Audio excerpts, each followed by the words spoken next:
Les invitamos a escuchar el Catecismo de la Iglesia Católica, dirigido por Monseñor José Ignacio Munilla.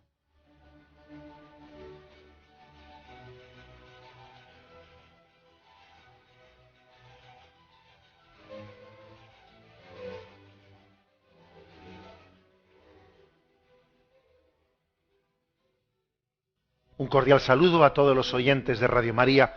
Un día más, con la gracia del Señor, proseguimos el comentario del Catecismo de nuestra Madre, la Iglesia. Habíamos quedado en el punto 402. Tiene como título Consecuencias del pecado de Adán para la humanidad. Son 5 puntos y hoy pues explicaremos los primeros.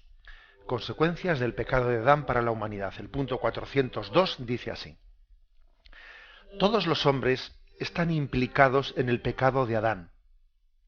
San Pablo lo afirma: por la desobediencia de un solo hombre, todos fueron constituidos pecadores. Romanos 5, versículo 19. Y otra cita de San Pablo: como por un solo hombre entró el pecado en el mundo, y por el pecado la muerte, y así la muerte alcanzó a todos los hombres, por cuanto todos pecaron.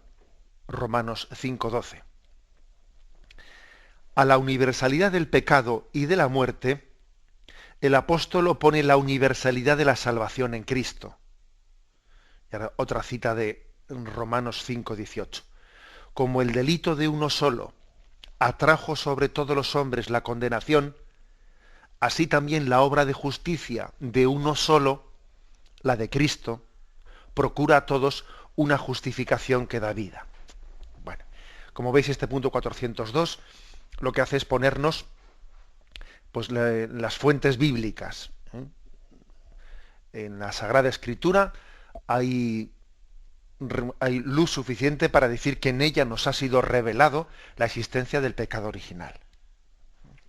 Y ya no únicamente por el hecho de que en el libro del Génesis se narre la historia del pecado original, no, sino porque observamos que en el mismo Nuevo Testamento las cartas de San Pablo hablan del pecado original, hablan de ese pecado transmitido pues como algo asumido y como algo que forma parte de la doctrina y de la fe de los cristianos.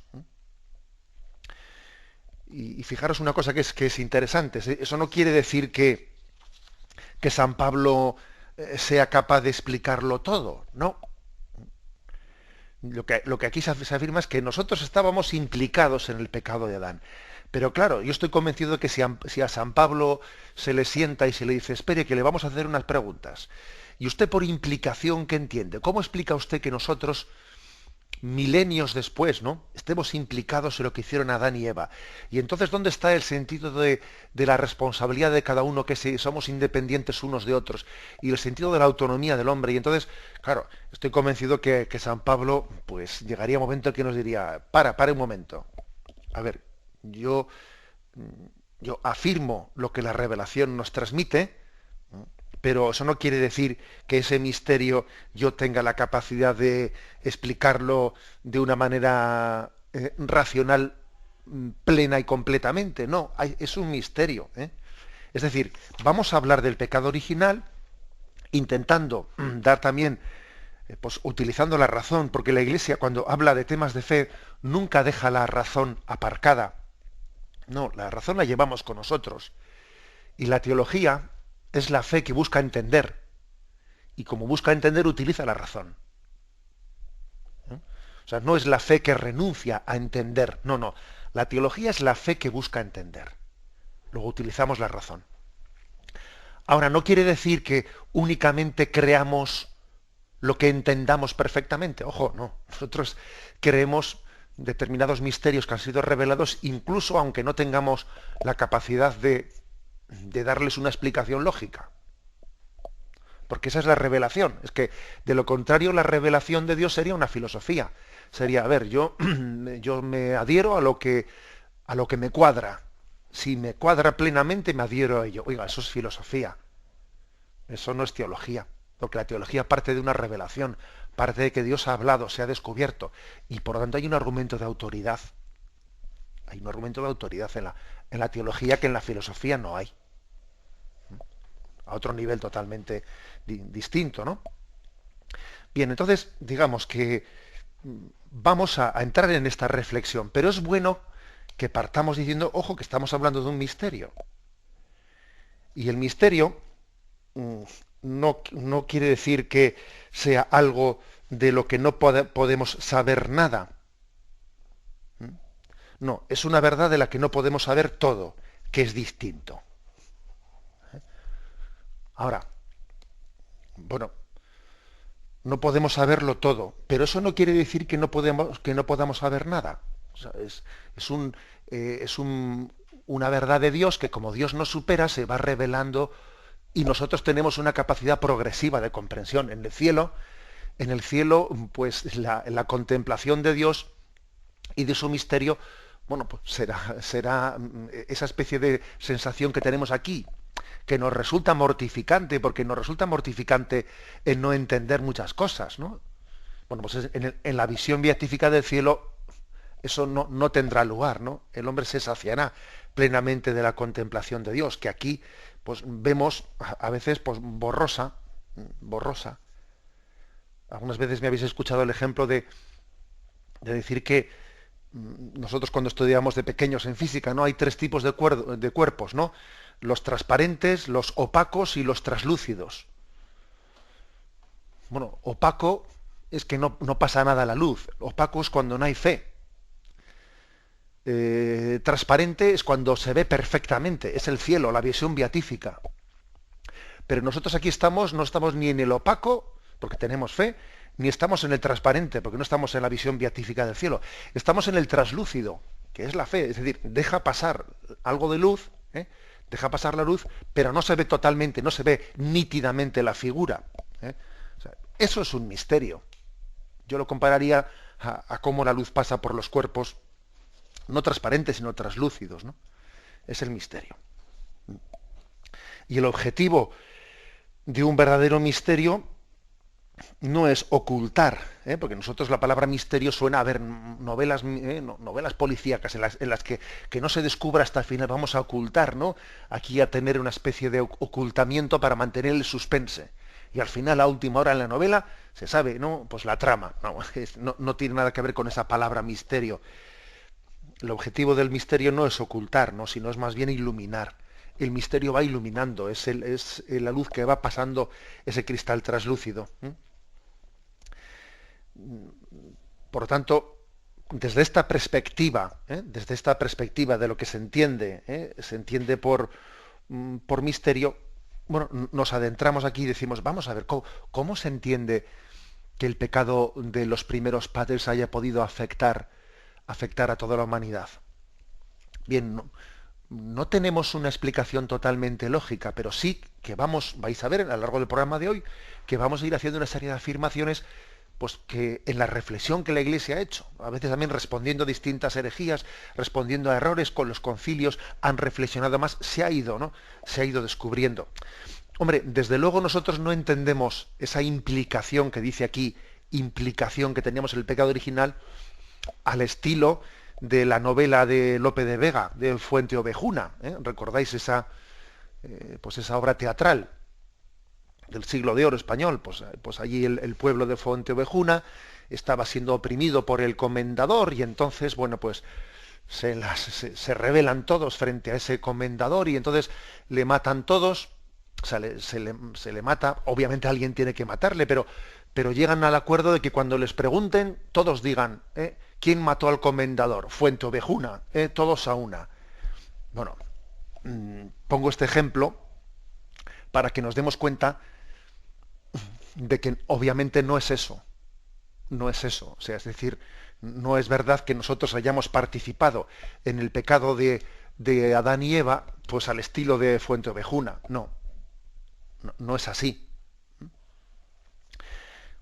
Entonces, bueno, ¿qué otro ejemplo buscamos? A ver, ¿no? Pues, digamos, a la hora de entender el pecado original, ¿qué otro ejemplo buscamos? Podíamos ir al otro extremo. Yo recuerdo que aquí os puse un ejemplo que siempre todos los ejemplos son parciales y valen para algo y se quedan cortos para otra cosa. Y bueno, pues después el ejemplo de decir, imaginemos que estamos aquí en una habitación, que es invierno, y uno de nosotros, abre la ventana. Y claro, y como consecuencia de haber abierto la ventana, todos los demás padecemos el frío. Todos padecemos el frío, y entonces él tiene la culpabilidad de haber abierto la ventana, y los demás padecemos el frío que se deriva de la acción que él ha realizado. A ver, ¿serviría este ejemplo para iluminar lo que es el pecado original, lo que Adán y Eva hicieron? Bueno, podría, todo ejemplo sirve en parte, pero así como pues yo decía que el ejemplo de Fuente Ovejuna, pues hombre, no sirve en el sentido de que no es verdad que nosotros hubiésemos estado allí presentes junto con Adán y Eva cometiendo aquel pecado, no estuvimos allí presentes. En el caso este concreto, de que alguien abre la ventana y él, como influjo de su acto, todos los demás padecemos el frío, consecuencia de su acto de haber abierto la ventana, pues quizás lo que no se... Es un ejemplo que yo creo que es más cercano al de Fuente Ovejuna. A mí me parece que es un ejemplo que es más ilustrador de lo que es el pecado original. Pero sigue existiendo en este ejemplo pues una cierta carencia para entender, bueno, y de qué manera estamos todos implicados con el que abre la ventana. O sea, es decir, qué tipo de relación tenemos con él, porque ¿qué nos une a él? Aparte de que todos somos personas, ¿qué es lo que nos une a él para que tengamos que hacernos partícipes de la acción que él ha hecho? O sea, que también en este ejemplo quizás queda una cierta insatisfacción en nosotros. Luego además hay una cosa, tengamos en cuenta que estamos reflexionando sobre el pecado original y lo estamos haciendo pues siendo miembros de una cultura que subraya muy mucho en esta cultura actual nuestra la autonomía del hombre, la subjetividad propia. O sea, que somos muy reivindicadores de la propia libertad, por lo menos en teoría. Luego en la práctica no sé. En teoría. Y entonces, digamos que nuestra cultura tan individualista se revela, se revela con B, quiero decir, no con V. O sea, se resiste a aceptar pues, el influjo de Adán y Eva haya tenido pues, en nosotros. Bueno, por lo tanto, el catecismo dice que ha habido una implicación, o sea, que estábamos implicados, y es un misterio ese grado de implicación, pero no quiere decir, el hecho de que sea un misterio, no quiere decir que no sepamos nada. No lo sabemos todo, pero la revelación nos ha iluminado. Bueno, vamos a servirnos de esos datos.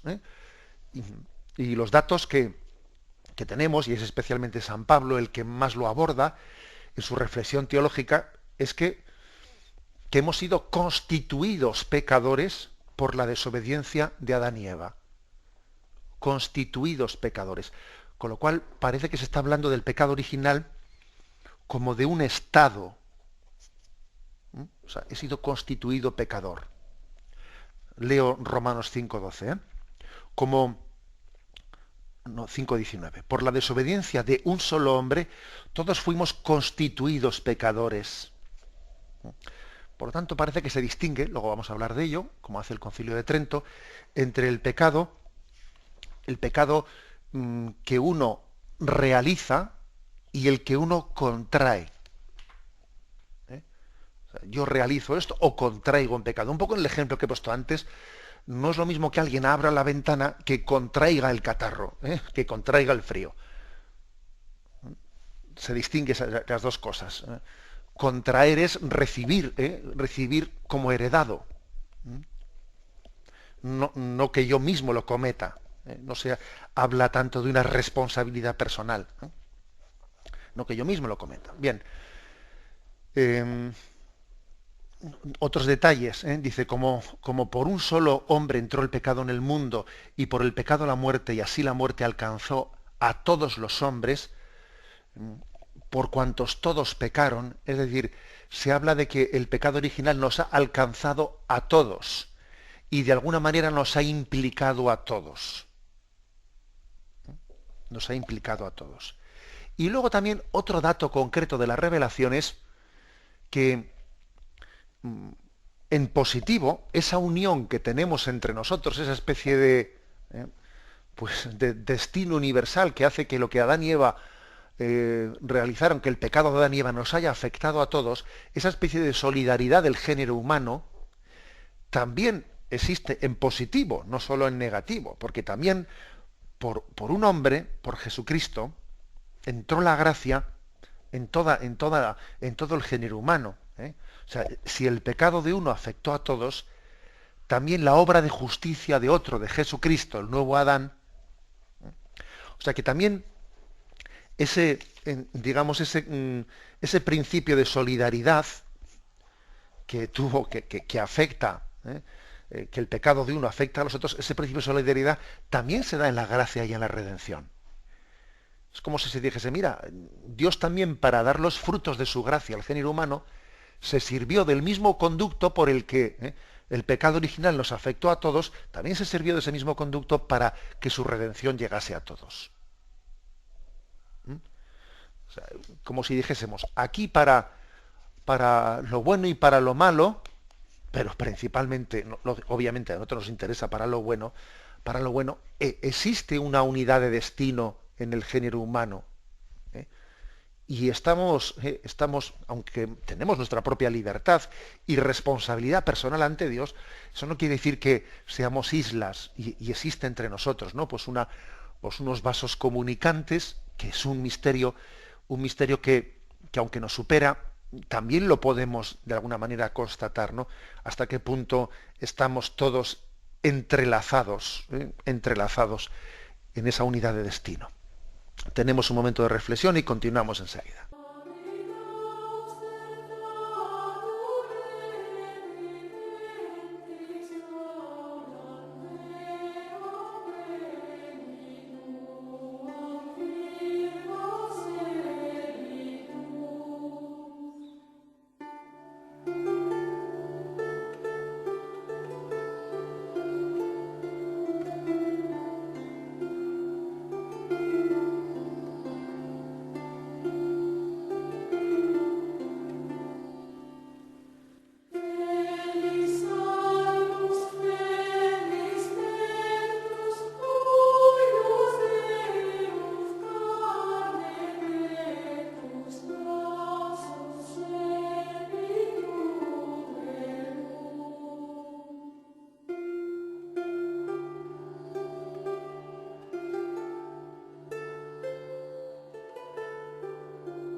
Escuchan el programa Catecismo de la Iglesia Católica con Monseñor José Ignacio Munilla. Pasamos al punto 403 dentro de esta explicación del pecado original. Dice, siguiendo a San Pablo, la Iglesia ha enseñado siempre que la inmensa miseria que oprime a los hombres y su inclinación al mal y a la muerte no son comprensibles sin su conexión con el pecado de Adán y con el hecho de que nos ha transmitido un pecado con que todos nacemos afectados y que es muerte del alma.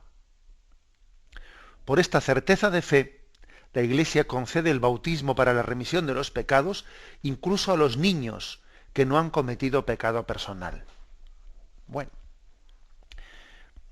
la afirmación primera, pues que la Iglesia siempre ha enseñado pues este misterio, o sea, desde los primeros siglos. Estamos hablando de una doctrina que es constante en la enseñanza de la Iglesia. Y lo que la Iglesia dice es que la inclinación que tenemos al pecado, la misma explicación de la muerte, la tendencia de la concupiscencia, etcétera, la división interior que tiene el hombre, las contradicciones interiores con las que nacemos, son consecuencia del pecado original. Y es como, mira, a veces nos quejamos del misterio, ¿no? Pues que se diga Pues claro, es que quisiéramos que no hubiese misterios. Bueno, pero alguien dijo que sin misterios el pecado original, más misterio todavía sería explicar los desórdenes del corazón del hombre sin el pecado original. Más misterios eso. Pues porque es obvio que esos desórdenes existen, y que además los tenemos recibidos, o sea que es que vienen con la condición humana. Aquí es curioso esos desórdenes interiores que cada uno padecemos, están unidos con el nacimiento de cada uno de nosotros.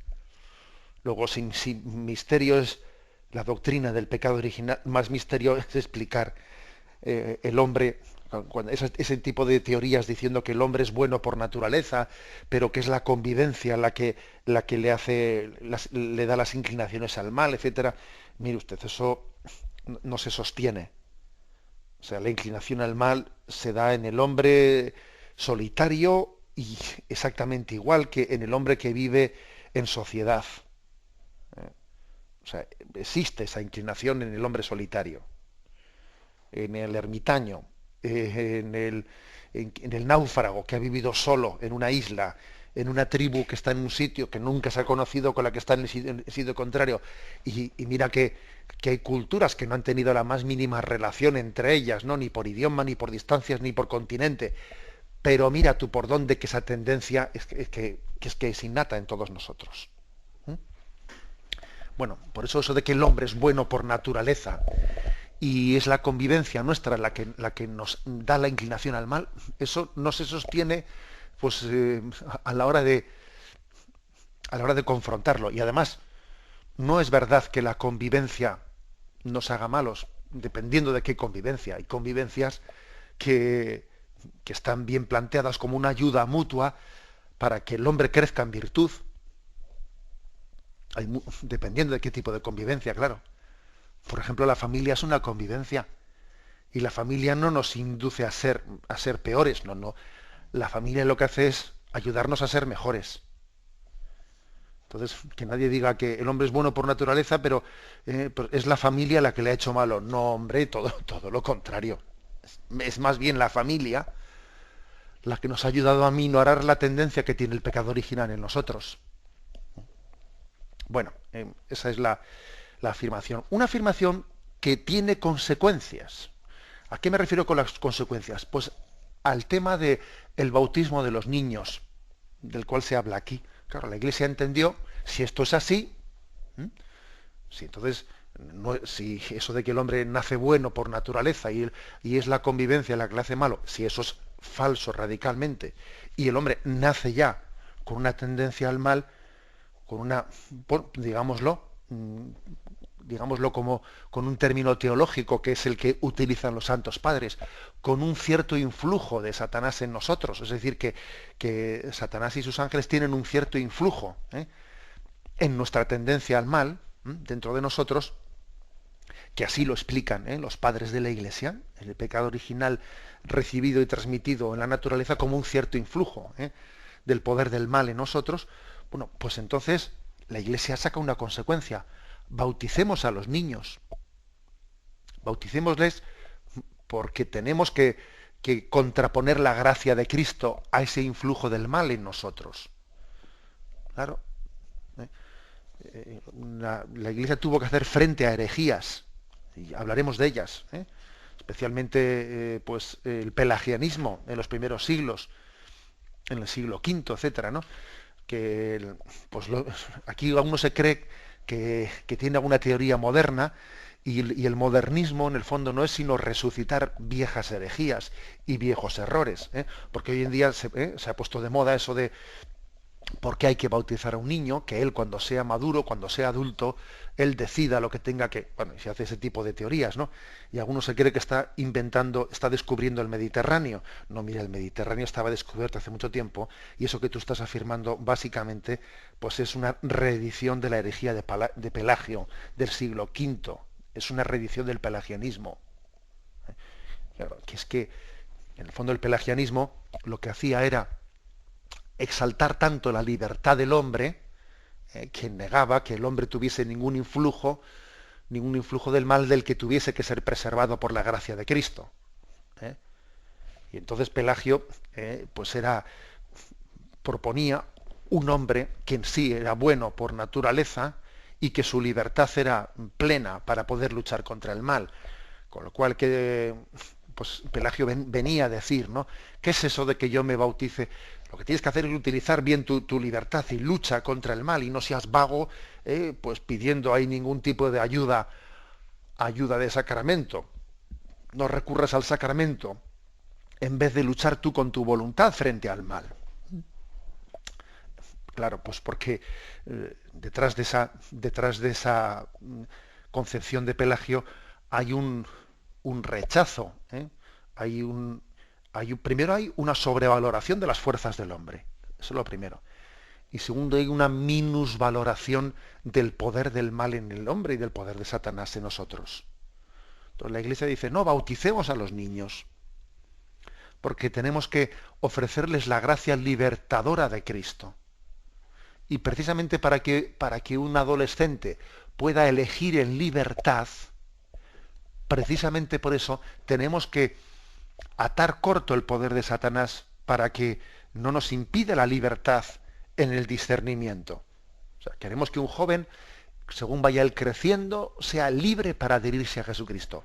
Pues precisamente para ser libre, para adherirse a Jesucristo, hay que atarle corto al poder de Satanás. Y el bautismo y la educación cristiana, seguido de la educación cristiana, es un atar corto, es un impedir pues que el mal tenga en nosotros pues un poder que nos impida un crecimiento armónico. Bueno, esta es digamos la explicación que da el catecismo. Se recurre aquí a dos textos de el Concilio de Trento.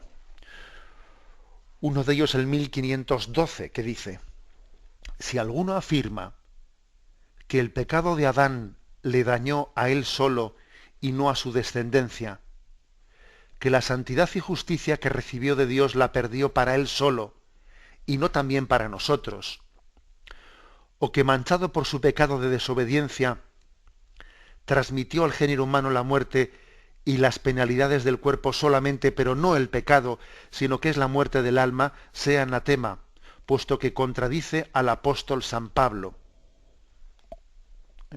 Aquí, como veis, el Concilio de Trento condena con fuerza y con potencia a quienes dicen, primero, que el pecado de Adán únicamente le afectó a él y que no afectó al resto del género humano. Lo rechaza. Y también rechaza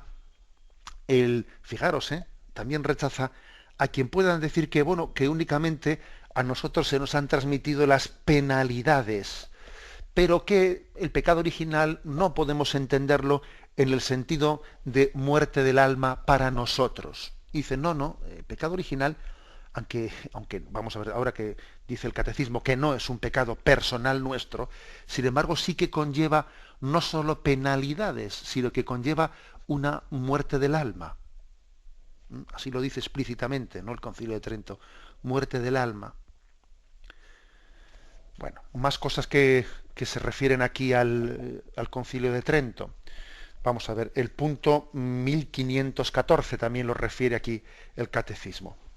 Si alguno niega que los niños recién nacidos deben de ser bautizados, aun cuando procedan de padres bautizados, o afirma que se les bautiza para la remisión de los pecados, pero que nada hay en ellos de pecado original arrastrado de Adán que deba expiarse con el baño de la regeneración, para poder conseguir la vida eterna, de donde se sigue que la fórmula del bautismo para la remisión de los pecados usada con ellos tiene un sentido falso y no ajustado a la realidad, cuando dice yo te perdono tus pecados en nombre del Padre y del Hijo, yo te bautizo en nombre del Padre y del Hijo, sea anatema.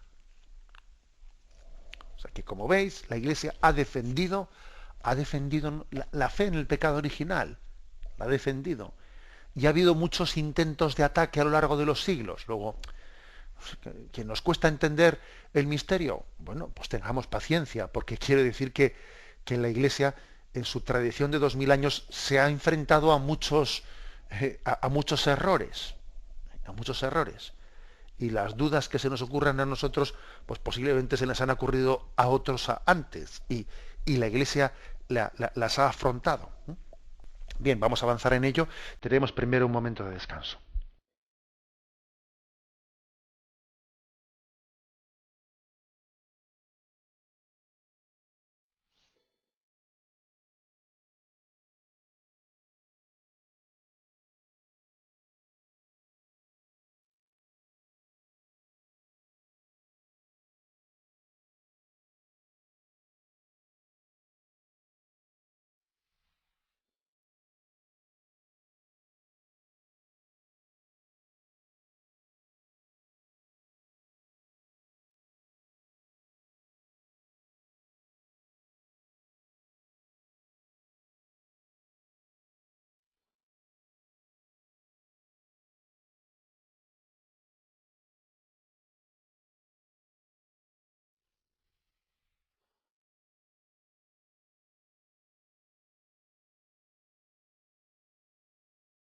Continuamos en esta edición del Catecismo con el punto 404, donde nos dice lo siguiente sobre el tema de la transmisión del pecado original.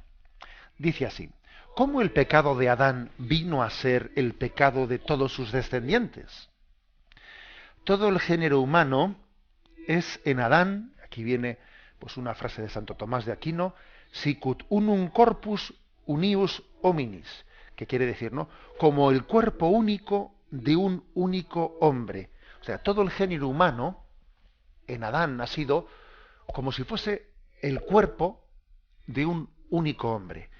Dice cómo, o sea, es un ejemplo, es una metáfora. Pero, bueno, la ha utilizado Santo Tomás de Aquino, que es pues uno de los grandes doctores de la Iglesia. Es un ejemplo puesto por él. Entonces intentemos entenderlo, ¿no? Nosotros hemos sido todos como si formásemos parte del cuerpo de Adán.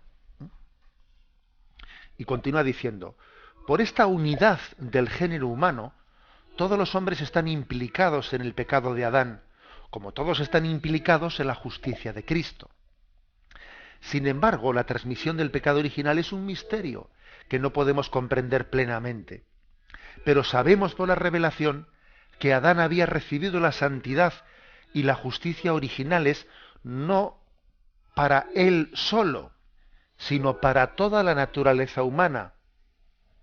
Cediendo al tentador, Adán y Eva cometen un pecado personal, pero ese pecado afecta a la naturaleza humana, que transmitirán en un estado caído.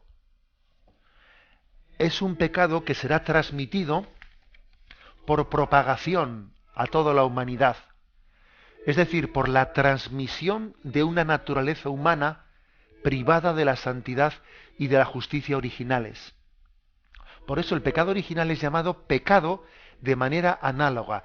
Es un pecado contraído, no cometido, un estado y no un acto.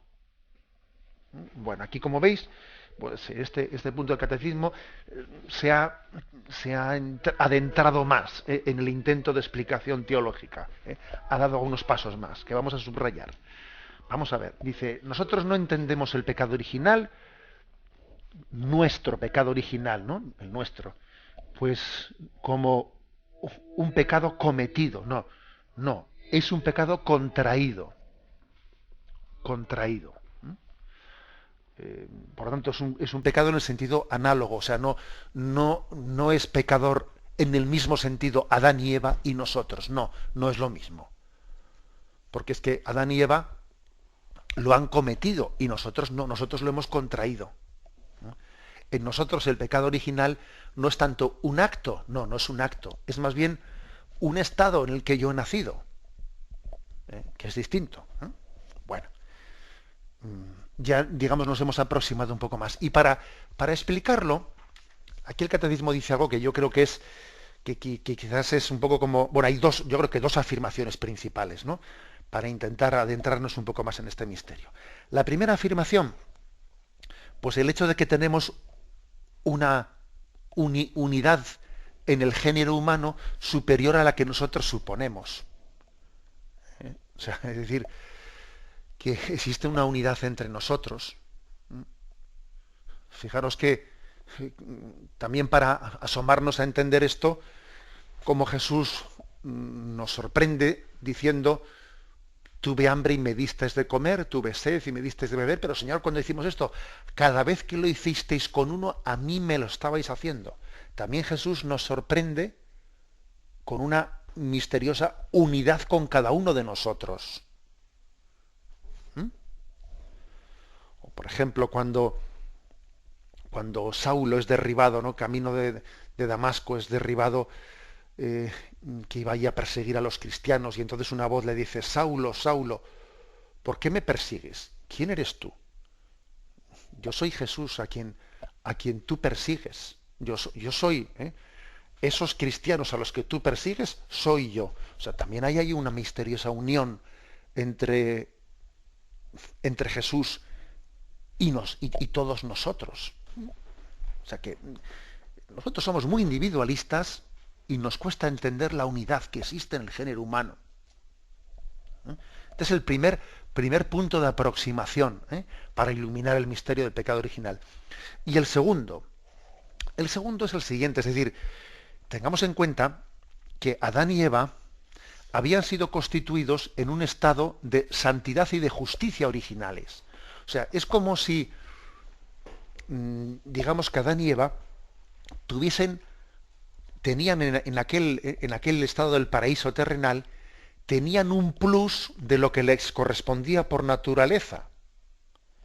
O sea, tenían un plus, era como si estuviesen, ¿no?, en ese estado del paraíso terrenal, como si estuviesen en una especie de campana de cristal que les protegía, les protegía de lo que por naturaleza conlleva que la propia naturaleza tiene inscrita la muerte, ¿no? Y una serie de males que se pueden derivar de la misma naturaleza humana, el hombre estaba preservado de ellos porque en el paraíso terrenal vivía, he puesto el ejemplo de esa especie de campana de cristal de protección. O sea, estaban constituidos en un estado de santidad y de justicia originales por gracia de Dios, que era superior a lo que la naturaleza humana le correspondía.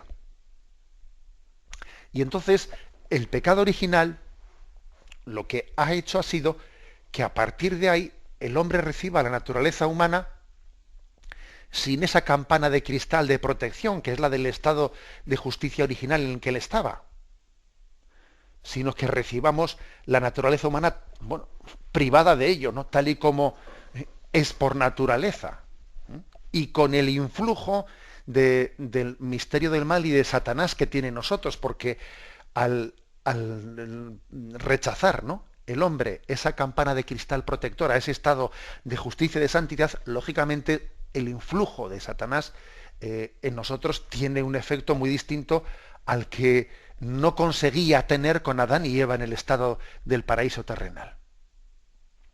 Bueno, o sea que este punto del catecismo primero afirma que el pecado original nuestro es un pecado contraído, no cometido, como fue en el caso de Adán y Eva, que en nuestro caso no es tanto un acto, que es más bien un estado.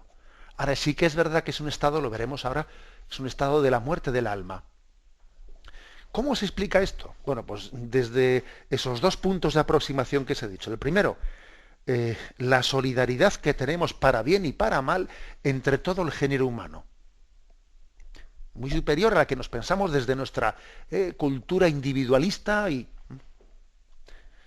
muy, digamos, hemos llegado a idolatrizar, ¿no?, la independencia y la libertad del hombre. Y en segundo lugar, es que entendamos que esa transmisión de la naturaleza caída, que tiene lugar a partir del pecado original, es una naturaleza caída, en realidad hay que decir, una naturaleza que había sido preservada por Dios, ¿no? Había sido milagrosamente preservada por Dios en un estado de santidad y de justicia original, que el pecado original hace que el hombre salga fuera, ¿no?, de esa protección especial de Dios, y entonces reciba la naturaleza con todas sus limitaciones. Y así se transmite al resto del género humano.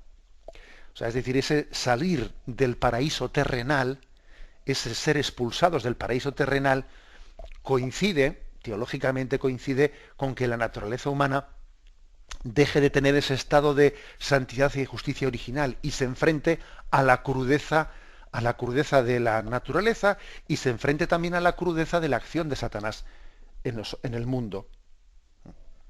Bien, esta es la aproximación que hemos hecho. Lo dejamos aquí, son 3 puntos los que hoy hemos explicado y todavía el catecismo continuará más en este apartado sobre las consecuencias del pecado de Adán para la humanidad. Damos paso a la intervención de los oyentes. Podéis llamar para formular vuestras preguntas al teléfono 917 107 700. 917 107 700.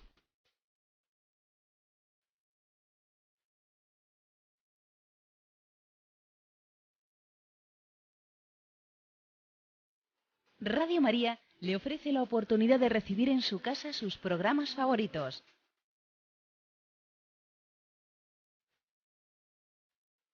Ahora lo puede hacer a través de nuestra página web www.radiomaria.es o bien llamándonos al 902 500 518. 902 500 518. Pídanos el programa que más le interesa en cualquiera de sus emisiones, especificando el día y la hora que lo ha escuchado. Solo nos tiene que decir si lo quiere en CD de audio o CD o DVD en MP3. Haga su solicitud en el 902 500 518 y en www.radiomaria.es. Radio María, más cerca de usted.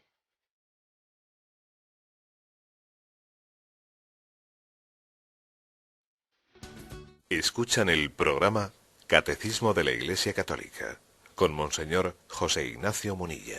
Sí, buenos días. ¿Con quién hablamos? Buenos días, señor Munilla. Soy Adelante. Paqui de Alicante. Es sobre tuve sed, me diste de beber, tuve hambre, todo esto, ¿no? Entonces yo hablé con usted el otro día. Cogí un chico en acogida. Entonces consulté con el vicario del obispo y con mi párroco. Me dijeron que el chico fuera porque me representaba ya un peligro para mi vida. Entonces yo me pregunto qué dice Jesús de esto. Yo nada más encuentro en los evangelios cuando le dicen los apóstoles o manda a evangelizar que llevasen cuidado, que les mandaba a evangelizar entre lobos disfrazados de cordero. No sé usted qué opina. Mire, Tuvo que intervenir la policía. Sí. De acuerdo, le digo una palabra por la radio. Bueno, yo me imagino que una situación como esa pues habrá sido muy, muy dura, ¿no? para ella, porque después de que uno toma una decisión de decir voy a acoger a un niño en acogida, etcétera, pues luego ver que uno no es capaz de encauzar esa situación, etcétera, pues me imagino que habrá sido muy duro, ¿no? Pero yo creo que también, vamos a ver, tenemos que discernir la voluntad de Dios en nuestra vida, partiendo también de la realidad. O sea, también una manera de discernir es aceptar lo que puedo, soy capaz y no soy capaz. Es decir, diciendo, esto se me escapa de las manos. Es decir, esto supone un principio de autoridad en esta persona que yo no soy capaz de establecer, etcétera. Yo queriendo ayudar, veo que no tengo, ¿no?, la capacidad suficiente para darle a este chico un principio de disciplina, etcétera. Y eso también es una manera de discernir la voluntad de Dios. La voluntad de Dios no coincide con lo más heroico. La voluntad de Dios coincide con el bien posible. El bien posible. Y a veces lo bueno es enemigo de lo ideal, porque lo ideal no se da. Luego yo creo que ese discernimiento, usted además ha hecho las consultas que debía hacer en un sitio y en otro, es decir, ese discernimiento tiene que partir de esa realidad. Y no tenga usted esa especie de sensación de fracaso o sensación de decir yo he sido fiel, no he sido fiel. No, porque también uno dice, mira, es que la caridad cristiana hay que ejercerla también en el discernimiento de quién es la persona adecuada y si existen los medios adecuados para poder llevar una situación adelante. Y ya sabemos que puede haber casos de acogida de chicos abandonados, etcétera, que sean pues muy problemáticos. Y caridad cristiana no quiere decir, bueno, pues no, digamos, dimitir de la necesidad de poner una disciplina en la vida de un joven de este tipo. Damos paso a un siguiente oyente. Buenos días. Buen día. Buenos Mire, días. soy Felipe Navarro de Barcelona, quería hacerle varias preguntas. Adelante. Por ejemplo, la primera, voy a hacerlo rápido. La primera es, una persona me dice que somos templo del Espíritu. ¿Cómo somos templo del Espíritu Santo? ¿Cómo afecta que el pecado de impureza, cómo afecta a la persona? ¿Cómo explico yo a esta persona que el pecado de impureza le afecta como somos templo del Espíritu Santo? No sabe, dice que no sabe cómo este pecado puede ser pecado, el de impureza. Bueno, y otra cosa, en el cielo, ¿afecta al alma del purgatorio? ¿También les pueden ayudar a salvarla, a sacarla del cielo, las acciones que hacen desde el cielo? Y otra, ¿Santa Eulalia es la misma, la de Barcelona, que la de Mérida, o no es la misma? Vale, gracias. Bueno, empiezo por la última pregunta, que la respuesta es que no lo sé, con lo cual ya veré si puedo informarme, pero la verdad es que no desconozco si es la misma Santa Eulalia, sí o no. Vamos a ver, con respecto a las almas del purgatorio, nosotros podemos, y de hecho rezamos por ellas, ¿no?, por su purificación y para que lleguen a contemplar el rostro de Dios cuanto antes, pero también ellas son intercesoras por nosotros, ¿eh? Las almas de purgatorio están en estado de esperanza, porque ellas están preparándose para la contemplación de Dios y por lo tanto aman a Dios, e interceden ante Dios por nosotros. Podemos rezar por ellas y podemos encomendarnos a ellas a su oración de intercesión por nosotros. Y es un buen trato, entre comillas, no, perdón por la expresión, es un buen trato el de orar y recibir de ellas, orar por ellas y recibir de ellas también la oración de intercesión.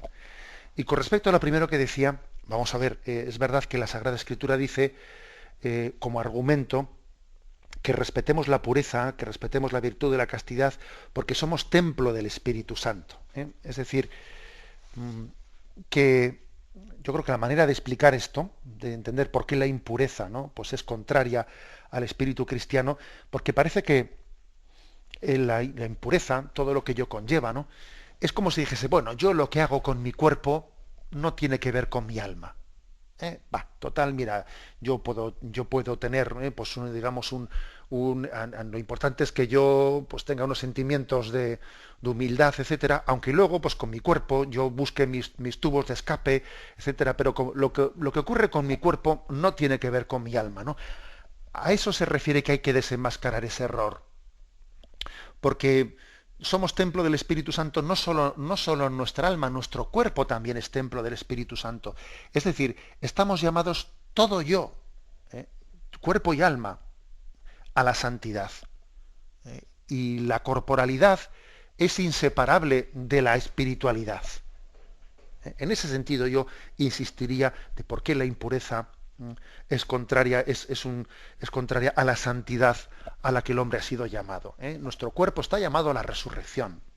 Por eso esa especie de decir, lo que yo hago con el cuerpo es como si fuese, ¿no?, una especie de tubo de escape que no compromete al alma del hombre. Claro que le compromete, porque no existe esa dualidad, ese dualismo entre cuerpo y alma. Damos paso a un siguiente oyente. Buenos días. Sí, buenos días. Sí. Mire, padre, quería, no sé, estoy muy angustiada, pero a ver si le concreto lo que le pido, la ayuda que le pido. Vamos a ver, tengo un hijo que ya le he consultado a usted varias veces y bueno, no practica la fe y todo eso y está fuera de la iglesia hace mucho tiempo. Entonces, pues para exigirle los deberes que tiene que cumplir en casa, porque su padre está enfermo ya muchos años, pues se me revela muy fuerte y ayer pues dijo una blasfemia fuertísima contra la Santísima Virgen, que quiero decirle a usted a ver cómo la reparo, qué acto de reparación hago yo, porque estoy súper angustiada. Como tengo Radio María, cuando yo estoy sola la tengo por toda la casa, pues todo el día. Cuando está alguien lo respeto a los demás y la tengo para mí sola, ¿no? Pues la forma que tiene de contestarme es que tú mamá no eres como nadie, tú estás con tus rollos, con tus cosas, en fin, y ya pues blasfemo contra la Santísima Virgen y eso. Y bueno, ya más que nada me inquieta a ver qué poder tiene Satanás con él, porque están rezando por él hasta en Alemania, que tengo una hermana que es como una amiga que es como una madre, que siempre rezando por él los rosarios y tal. Duerme debajo de un cuadro de grandes dimensiones de Jesús, con el pan y el vino, con rosarios puestos en la cama, en fin, rezando por él, amigas que tengo de Radio María, muchas, y nada, y cada vez se refugia más en internet, en los juegos estos de estrategia, dice que eso no es nada, que eso no pasa nada, y ahí pasa las horas y las horas y las horas. Y bueno, estoy asustada, claro, porque soy yo la única que le puede aconsejar en casa. Así que le pedía su consejo, padre, y muchísimas gracias. Bueno, mire, usted dice que podría usted hacer como reparación por su hijo, etcétera, ¿no? Yo creo que la mejor reparación que usted puede hacer pues es ofrecerle en paz y en abandono el sufrimiento que tiene a Dios, porque me parece que ese es para usted el sacrificio más agradable a Dios. Usted sufre y tiene la angustia de ver que su hijo no va en ese camino liberador de Jesucristo, ¿no? Yo le diría, mire, vamos a ver, esa angustia tiene también, aparte de tener algo de amor santo de madre, también puede tener algo de angustia y de falta de confianza. Entonces, en esa mezcla que puede tener usted, ¿no?, de tener amor santo de madre que sufre por el hijo, pero mezclada también con una angustia de no confiar en los tiempos de Dios, etcétera, ¿no? Y no saber que Dios ama a su hijo más que usted y que por lo tanto también tiene que tener un acto de confianza, ¿no? Bueno, pues quizás el acto de reparación más perfecto es el de pedirle a Dios que usted purifique lo que tenga que purificar en su vida. Esa cierta angustia que pueda venir ya no del amor santo de madre, sino de falta de confianza en Dios y de abandono a su camino. Que seguro que eso siempre está un poco mezclado en nosotros. Luego, bueno, usted ha orado por él, le ha encomendado a muchas personas. Pida la gracia de tener la prudencia, el equilibrio, el cariño, el testimonio de saber estar cerca de su hijo, siendo testimonio del amor de Cristo, del amor incondicional de Cristo, siendo testimonio de ello, que él también perciba, que su hijo perciba que en usted la fe es también abandono confiado en las manos de Dios. Porque él quizás es posible que piense de que mi madre es una angustiada, y que la fe en mi madre no genera sino angustia y angustia, ¿sabe? Creo que es importante que usted le añada el testimonio de abandono confiado, que no quiere decir pasar de su hijo, no quiere decir eso, pero que sabemos que Dios está por encima de nosotros y de las propias limitaciones también de la madre. Damos paso a un siguiente oyente. Buenos días. Buenos días. Adelante, escuchamos. Mire, yo quería consultarle sobre lo que ha estado explicando hoy, sobre el Génesis y la creación del hombre y el pecado original. Uh-huh. Y bueno, creo que, lo ha explicado usted muy bien y es entendible cómo se hereda el pecado original y todo eso, ¿no? Pero yo quería consultarle cómo hay, porque yo he oído que hay por ahí unas teologías nuevas sobre la poligénesis, Uh-huh. Entonces, pues yo creo que esa teología, para mí personalmente no es correcta, porque rompe la unidad del género humano, ¿no?, en el pecado original y en su naturaleza, hace menos entendible eso, la herencia del pecado original, y hace también menos entendible el porqué de la redención. De acuerdo. ¿No? Y bueno, pues que yo veo que, no sé, la Iglesia no se ha manifestado como antes, ¿no? Pues eso no es correcto, o esto sí es correcto, pero yo veo que muchos hombres o un grupo de hombres no pueden haber pecado a la vez, y que rompe esa unidad de transmisión por generación. De acuerdo, mire, le respondo brevemente.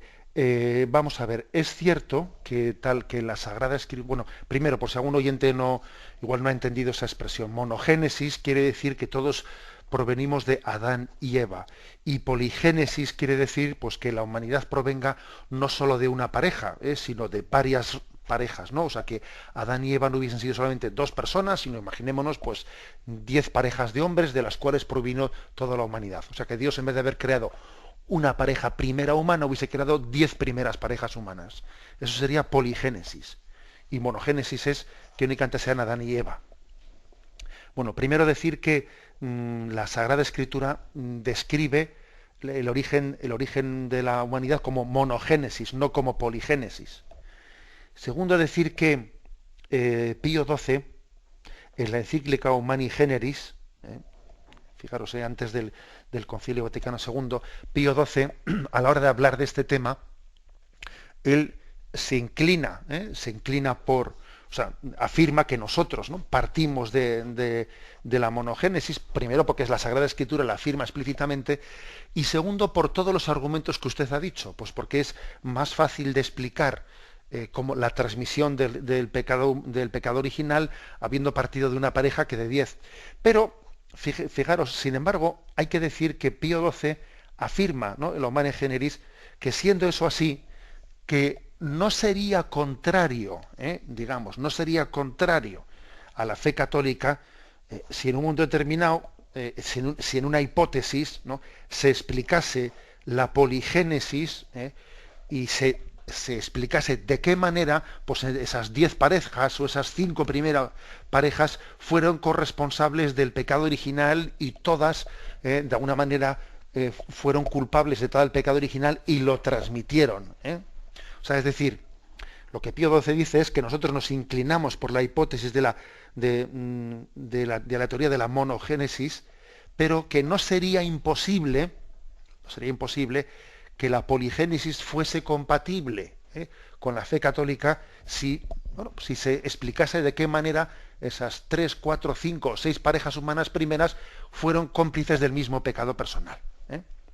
En resumen, que creo que hay que quedarse con la monogénesis, pero tampoco, digamos, haciendo igual que nosotros decimos que no es incompatible la teoría de la evolución, no es incompatible con la teoría creacionista de que Dios creó el mundo, habría que decir que en teoría tampoco es incompatible la poligénesis, pues con la fe del pecado original y con la transmisión de este pecado original. Incompatible no es más difícil de explicar. Pero nosotros nos quedamos con la monogénesis, que es la imagen que explícitamente se utiliza en la Sagrada Escritura. La bendición de Dios Todopoderoso, Padre, Hijo y Espíritu Santo descienda sobre vosotros. Alabado sea Jesucristo.